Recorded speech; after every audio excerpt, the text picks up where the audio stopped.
Before we begin, I want to warn you that this episode might be very disturbing for some people.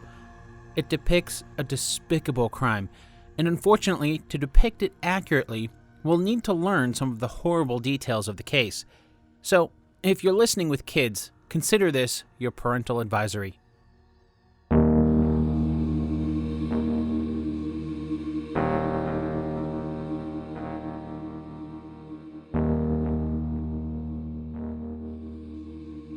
After directing such classics as 1967's Carrie, 1983's Scarface, and the 1996 Mission Impossible, Brian De Palma has made his share of hits. Love or hate his movies, no one can deny their impact on Hollywood history. 10 years ago, the legendary director released a noir crime thriller called The Black Dahlia. The film boasts an all-star cast of Hollywood talent, including Josh Hartnett, Scarlett Johansson, Aaron Eckhart, and Hilary Swank. The film was the poster child for Hollywood's stalled productions. It all started in 1987 after James Ellroy published the novel of the same name that told the Black Dahlia story. The Black Dahlia was the nickname for a woman by the name of Elizabeth Short. After James's L.A. Confidential was adapted to film successfully, Hollywood started looking at his other novels. Universal Studios hired Josh Friedman to write the screenplay. Originally, the plan was to bring in two characters from L.A. Confidential, Bud White and Ed Exley.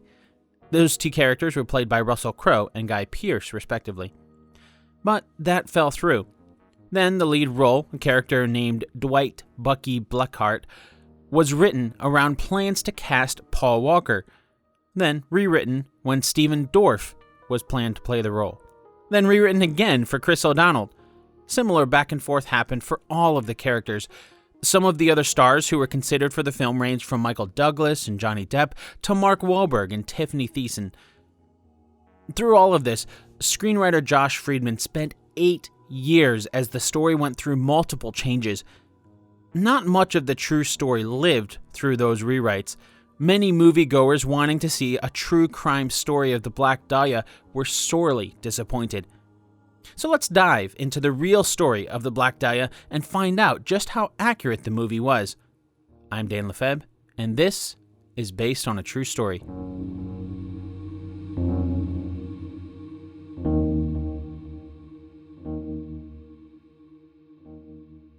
Before we jump into today's story, I wanted to take a few moments to chat about Patreon. If you're not familiar with Patreon, it's a third-party website that lets you support content creators like me. If you're enjoying this show and want to help me pay for the coffee that I'm drinking while I write and record the show, you can do that over at patreon.com/basedonatruestorypodcast. There, you can offer whatever you can, from $1 a month all the way to $1 million if you really want.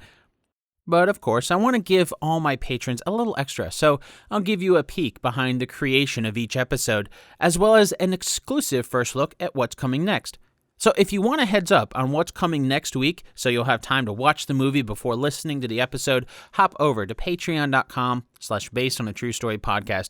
Once again, that's patreon.com/basedonatruestorypodcast. That's all one word. You can find a link to that in the show notes too. And now, let's compare history with Hollywood's version of the Black Dahlia.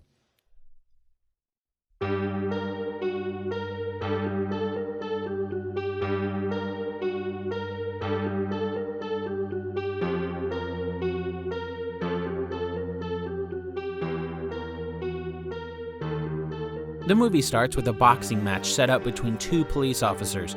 Josh Hartnett's character is Detective Dwight Bucky Blackheart, a boxer turned cop with the nickname Mr. Ice. His partner is Aaron Eckhart's character, Lee Blanchard, another boxer turned cop nicknamed Mr. Fire. So the movie starts with a boxing match set up between Mr. Fire and Mr. Ice to help get a city bond voted in that would raise money for the LAPD. None of this happened. In fact, the characters of Bucky Blackheart and Lee Blanchard are completely fictional. They're made up, as is the storyline of the two detectives being boxers. The film's title and the title of the novel it was based on is probably one of the few things that comes from truth. It was the nickname given to an aspiring actress by the name Elizabeth Short. And like in the movie, Short was brutally murdered and mutilated almost exactly 60 years before the movie's release on January 15th, 1947. But for a film named after Elizabeth Short, it doesn't really focus much on her. The only times we see her, really, are in screen tests that Bucky watches. That's the only way we get to know her. In one of those tests, we find out that Elizabeth was from Boston.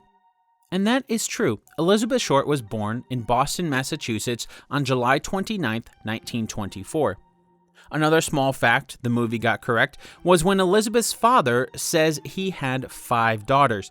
Elizabeth was the third, born to Cleo and Phoebe May Short.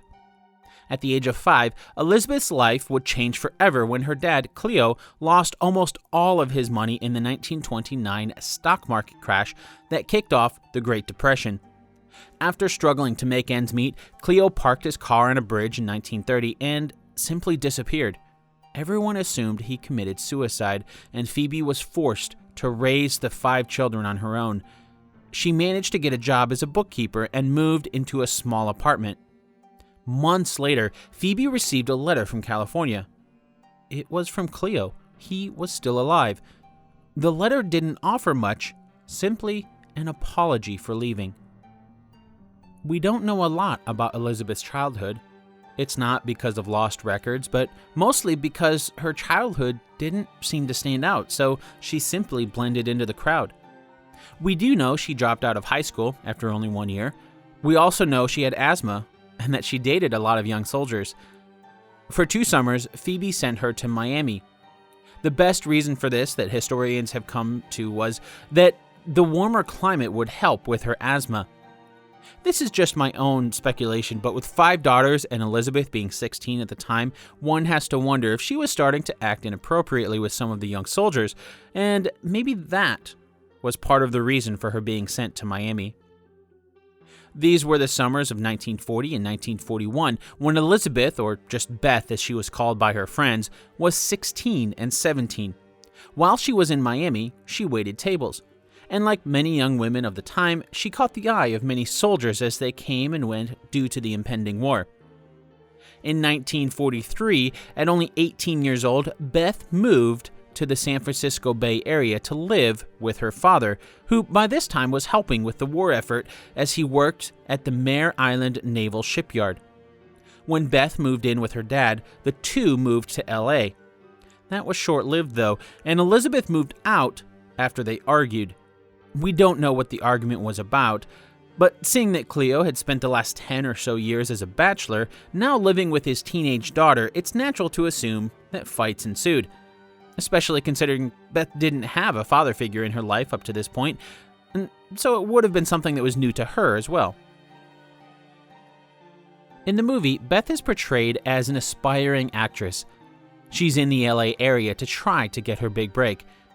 While we just learned that there were some other reasons for her being in LA, she did claim to be an aspiring actress.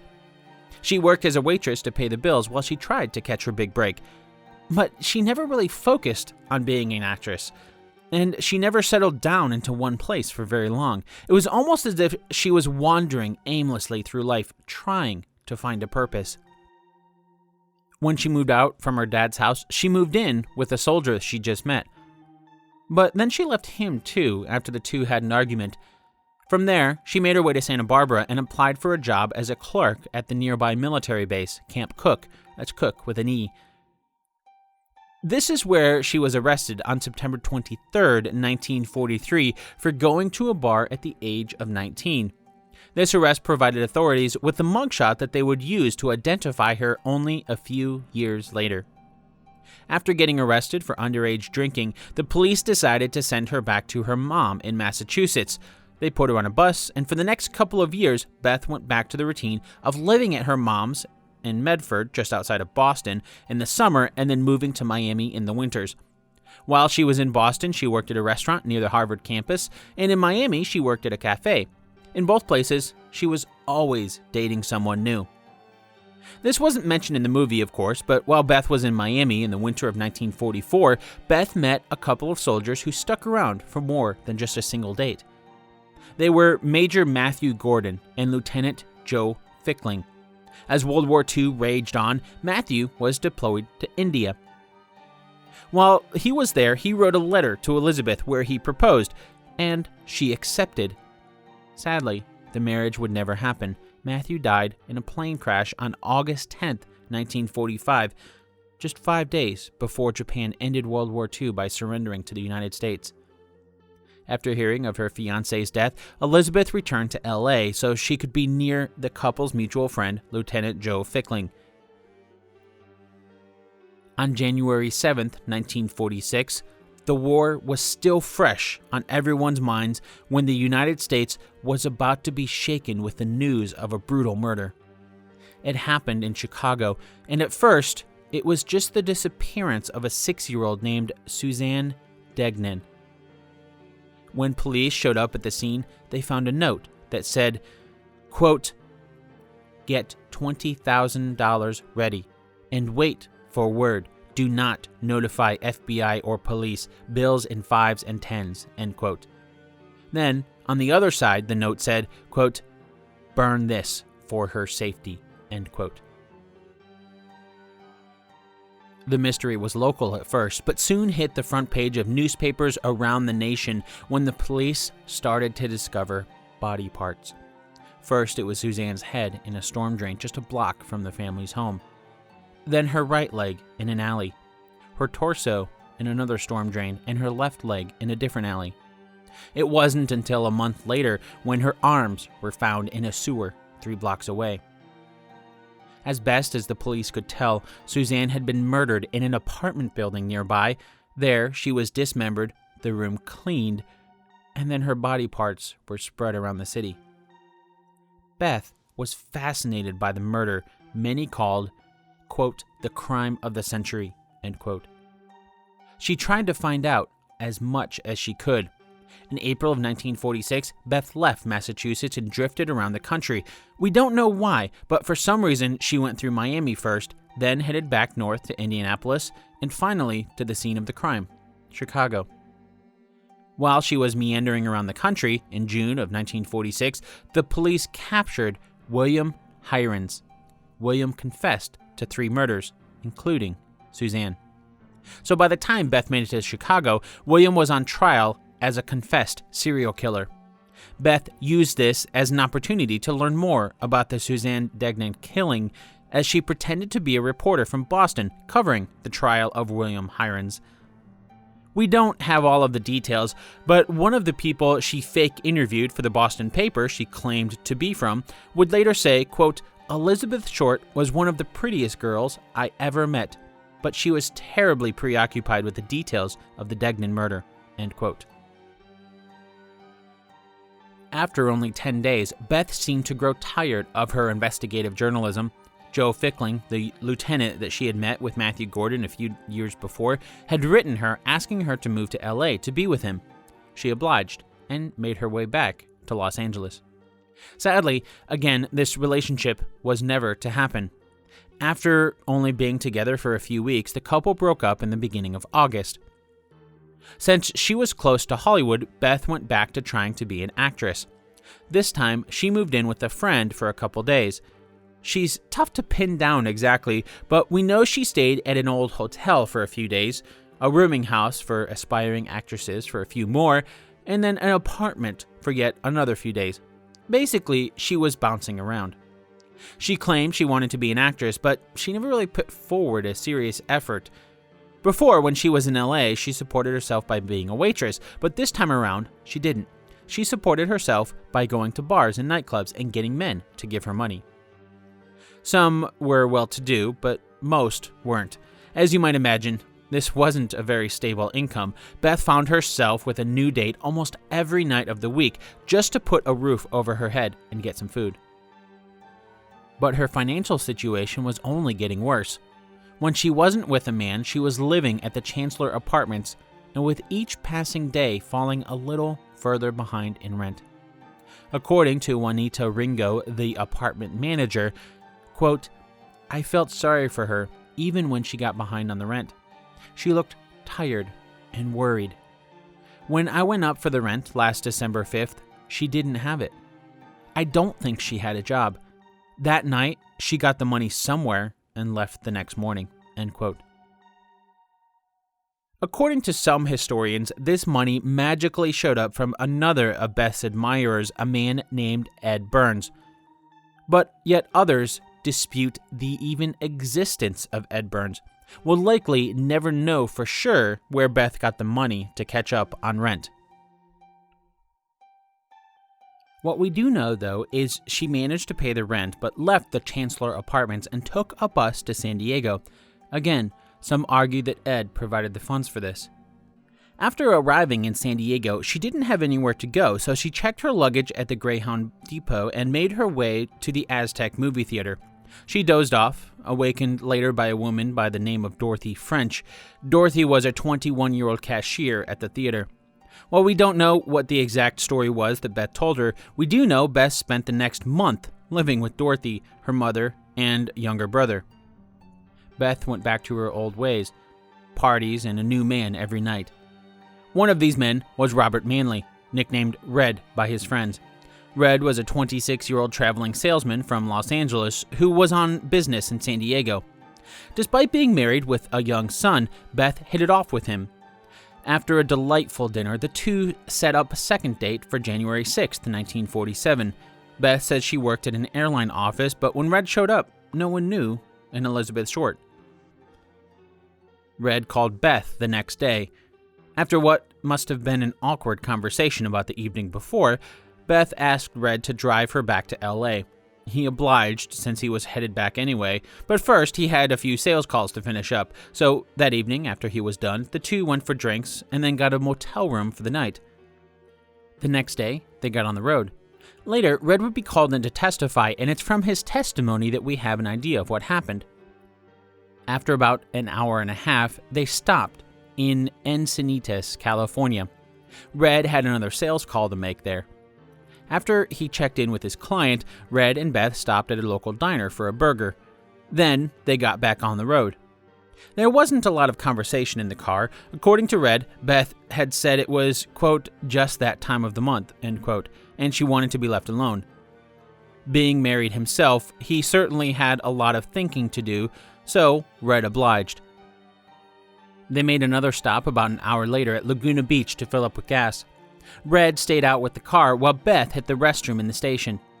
According to him, Beth wanted to be dropped at the Greyhound bus station so she could check her things there. Red claimed that Beth made him believe she'd never been in LA, so he convinced her that the Greyhound station was in the bad part of town and he should drop her off at the Biltmore. Throughout the whole trip, Red claimed that Beth said she was going to meet her sister, Mrs. Adrian West, at the Biltmore anyway, so he should just drop her off there and skip the Greyhound station entirely. Robert Manley dropped Elizabeth Short off at the Biltmore Hotel on January 9th, 1947. Beth went to the restroom while Red went to the front desk to see if Mrs. West was there yet. There was no record of a Mrs. West, so Red bade farewell to Beth and left. He was happy to be rid of her and looked forward to returning to his own family. He got in his car and drove off at 6:30 p.m. It was the last time anyone would see Elizabeth alive. We haven't really talked much about the movie because it doesn't show any of this. Instead, the movie focuses on the story of two fictitious characters played by Aaron Eckhart and Josh Hartnett. But it does show the moment when Elizabeth's body is found. In the movie, it's a long shot from a distance when you see a woman walking down the street. She sees something and then starts screaming as she tries to track down a car in vain. Part of that is true. At 10 a.m. on January 15th, 1947, Betty Bersinger was walking her 3-year-old daughter along South Norton Avenue between Coliseum Street and West 39th Street when she noticed something in the grass. At first, she thought it was a store mannequin someone had thrown away. Then, horror struck as she realized what it really was. She didn't chase down a car like in the movie, but instead ran into a nearby house where she called the police.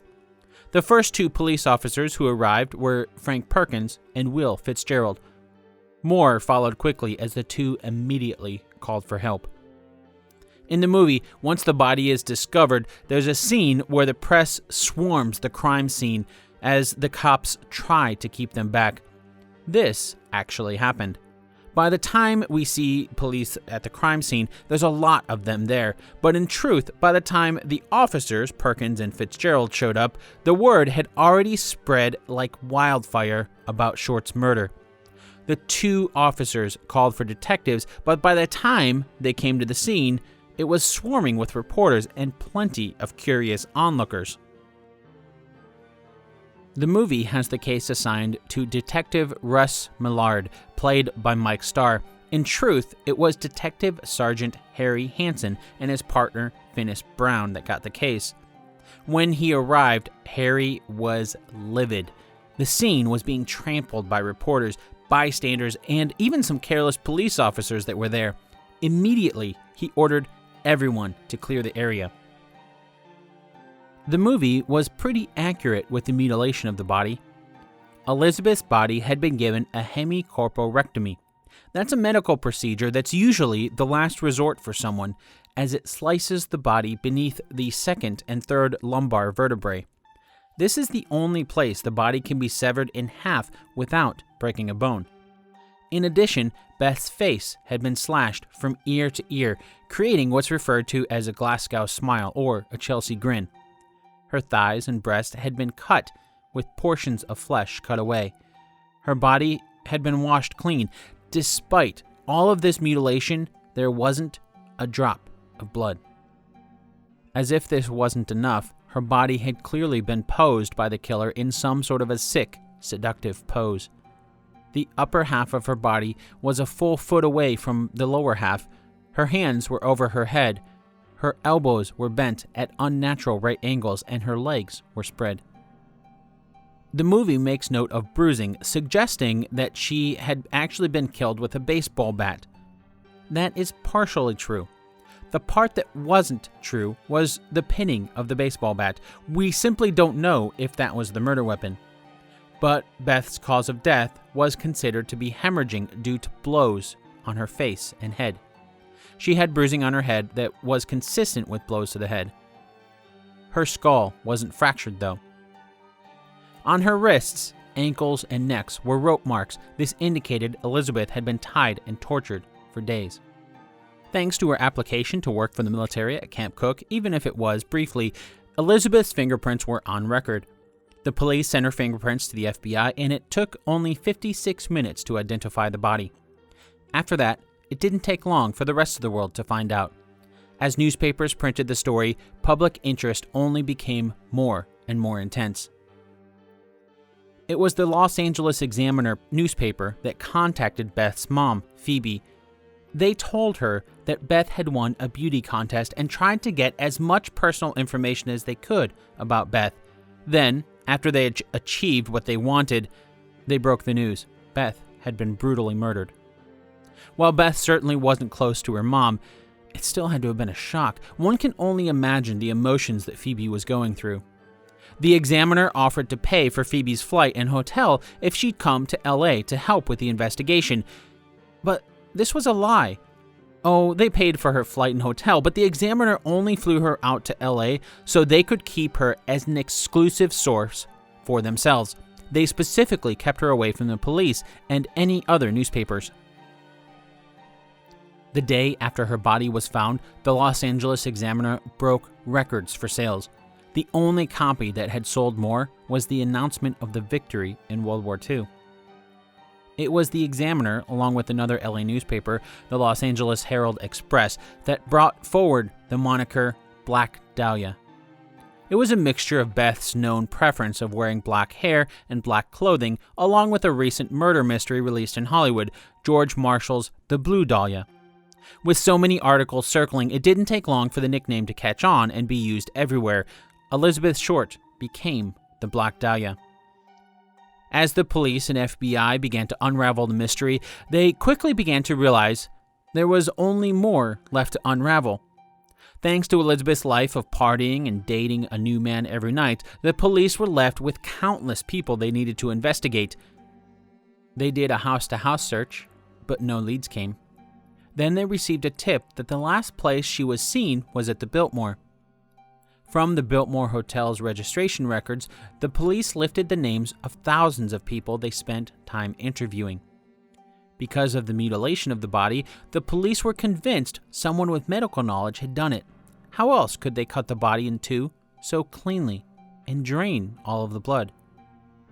On January 23, 1947, the Los Angeles Examiner received a mysterious phone call from someone claiming to be the killer. They offered to mail some of Beth's items to the newspaper. The next day, they followed through and a package arrived. Inside was Beth's birth certificate, some business cards, photographs, paper with names written on them, and an address book. The book had the owner's name on it, a Mark Hansen. As you might expect, Mark became a suspect immediately.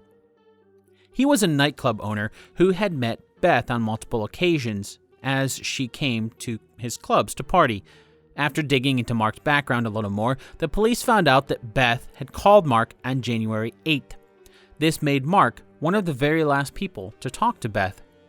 But then they found out that the address book that had been sent to the newspaper may have belonged to Mark at one point, but Beth had taken it and used it as her own. The police could never tie the murder to Mark Hansen, nor could they tie it to anyone else. There were plenty of suspects. Because of the high public nature of the case, the police received plenty of confessions. In all, 60 people confessed to the murder. These were mostly men, but there were a few women scattered in as well. Of these, the Los Angeles District Attorney narrowed down the list of suspects to be about 25 people. Mark Hansen was one of them, as was Robert Manley. Was Robert, or Red, telling the truth? Did he actually take her from San Diego to Los Angeles and drop her off without incident? Or did he lie in his testimony? But Robert dropped off the list of suspects when he had an alibi for the days after he dropped Beth off at the Biltmore and passed 2 polygraph tests.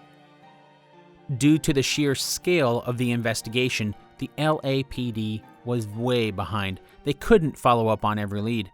In fact, it was because of the Beth Short case that in February of 1947, California became the first state in America to require the registration of convicted sex offenders. In the movie, we find out what happens to Beth at the end when we find out that she died at the hands of the Linscott family. The Linscotts are an upper-class family with Emmett and Ramona, played by John Cavanaugh and Fiona Shaw, respectively. Then, of course, there's Madeline, played by Hilary Swank, and Martha, played by Rachel Miner. Altogether, these 4 make up what we find out is a rather insane family who isn't afraid of using their wealth and social standing to do whatever they want, even commit a brutal murder.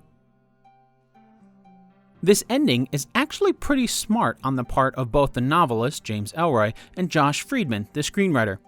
Why?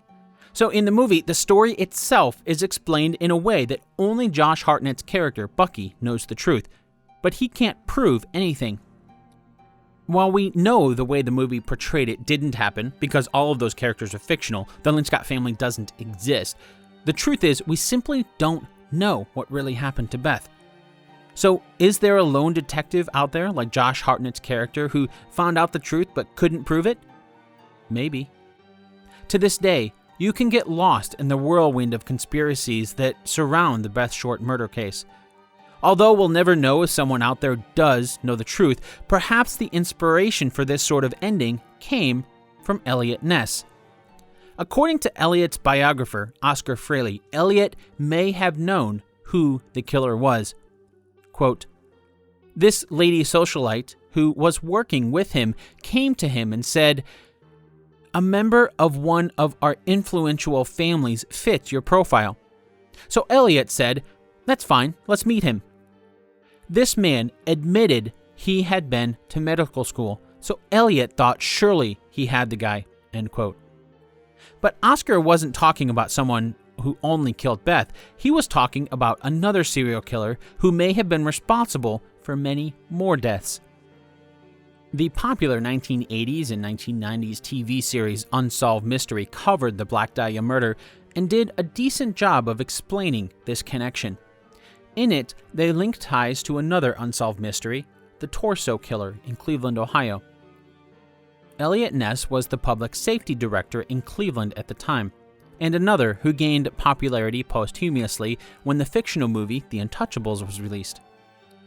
In real life, Elliot was pursuing the Cleveland Torso Killer, a serial killer who had dismembered at least 12 victims between 1935 and 1938. The killer's victims were left posed and mutilated, much in the way Beth's body was. Many of the victims in Cleveland showed signs of being cleaned as well, although none of them were quite as clean as Beth's had been.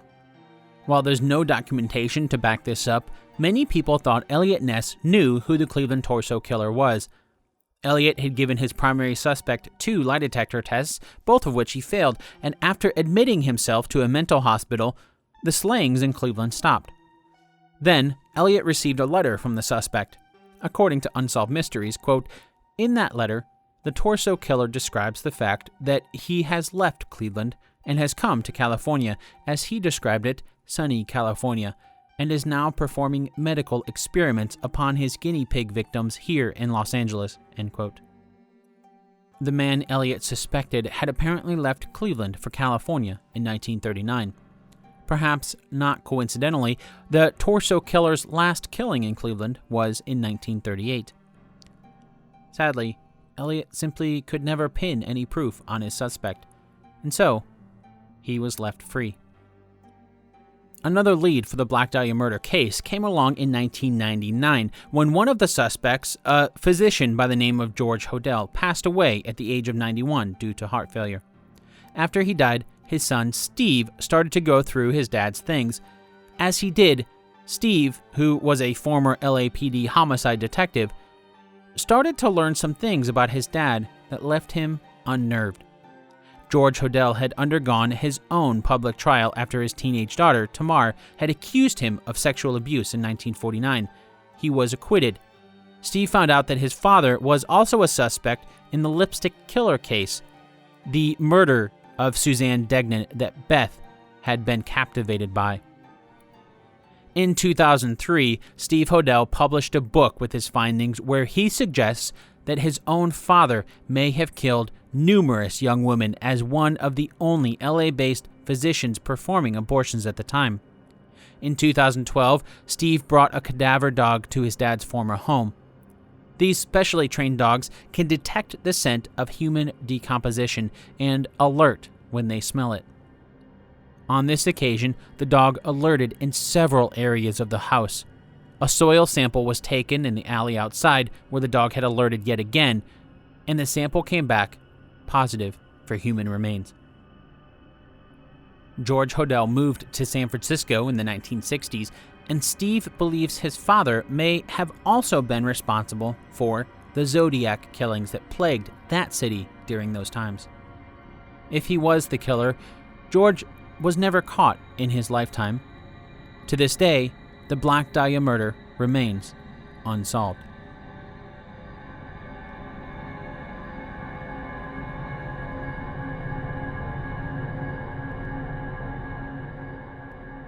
This episode of Based on a True Story was written and produced by me, Dan Lefebvre. Countless people have spent an endless amount of hours trying to solve the case of Beth Short. Sadly, we will probably never know who was responsible for her brutal murder. If you want to dig into this true crime yourself, I'd suggest starting with one of these 2 books, Black Dahlia Avenger by Steve Hodel, and Severed, The True Story of the Black Dahlia by John Gilmore. Thanks for listening to the Based on a True Story podcast. You can find the show's home on the web at basedonatruestorypodcast.com, or if you have thoughts on the show, join in the discussion on Facebook at facebook.com/basedonatruestorypodcast. If you enjoyed this episode and you know someone else who might enjoy the true story behind this unsolved true crime thriller, I'd really appreciate it if you shared it with them. You can also leave a rating and review on iTunes and help more people discover the show through the largest podcast directory around. Finally, if you want to get in touch with me directly, and I really hope that you do, you can find me on Twitter at Dan Lefebvre, DanLefeb. Until next week, thanks for listening.